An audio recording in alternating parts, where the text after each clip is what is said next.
Halo, selamat bergabung di Mega Sri SYT. Kita akan bahas lagi Magic 5 episode hari ini.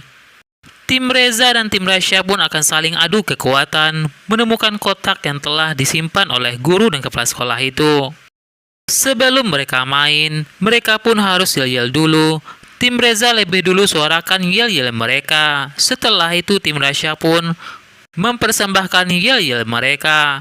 Kepala sekolah pun minta mereka untuk main fair dan jujur. Reza pun mengatur timnya dan meminta timnya agar menurut semua perkataan Reza.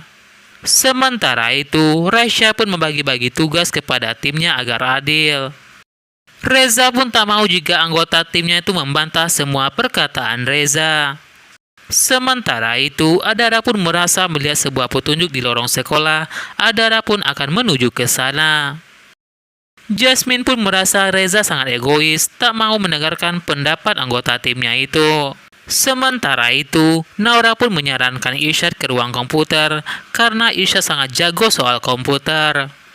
Naura pun bertanya kepada Irsyad apakah Irsyad masih trauma dengan komputer. Irsyad pun merasa aman dan tak apa-apa dengan komputer. Naura pun lantas memuji Rasya jika Rasya punya leader yang kuat dan mau mendengarkan semua pendapat anggota-anggotanya itu.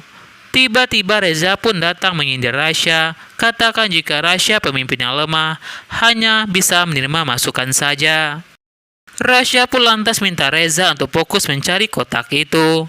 Rasya pun berkata, jika sekarang Reza bisa songong, takutnya nanti jika Reza kalah. Reza pun tegaskan dirinya tak bakal kalah oleh timnya Rasya.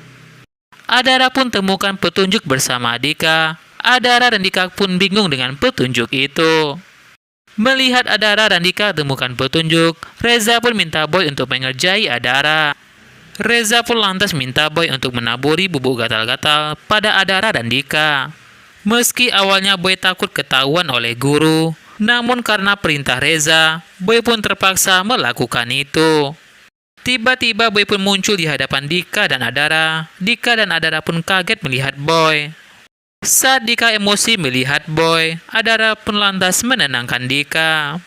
Tangan Dika dan Adara pun tiba-tiba gatal.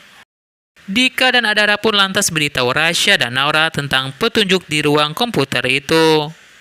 Rasya pun lantas beritahu Irsyad, namun Rasya tak bisa menemani Irsyad karena Rasya harus melihat tangan Dika dan Adara yang tiba gatal-gatal itu. Dika pun heran dan curiga jika itu perbuatan Boy saat Boy menabrak Dika dan Adara. Adara pun tak terima jika itu pekerjaan Boy. Adara pun lantas emosi kepada Boy. Irsyad pun katakan kepada Dika dan Adara jika tangan mereka gatal akibat serbuk gatal. Irsyad pun punya obat gatal-gatal buat Adara dan Dika. Rasya pun merasa jika Boy telah keterlaluan. Rasya dan Naura pun curiga kepada Boy. Jika dulu Boy bukan membantu Naura untuk keluar dari toilet itu, tapi Boy lah yang telah mengunci Naura di toilet itu. Rasya pun tak terima dan akan menghajar Boy. Tiba-tiba Boy pun kepikiran Adara, takut jika Adara pasti gatal-gatal akibat serbuk itu. Rasya yang melihat Boy, Rasya pun lantas memegang kerah baju Boy dan ingin menghajar Boy. Naura pun lantas menenangkan Rasya agar Rasya tak memakai kekerasan untuk menghajar Boy. Rasya pun tanyakan tujuan Boy dan maksud Boy melakukan itu kepada Dika dan Adara. Boy pun berkata jika Rasya tak punya bukti. Rasya pun lantas minta Boy minta maaf pada Adara dan Dika dan saudara-saudaranya itu. Rasya pun katakan jika Boy tak ada bedanya dengan Reza dan teman-temannya. Padahal Rasya dan saudara-saudaranya telah berpikir jika Boy itu baik.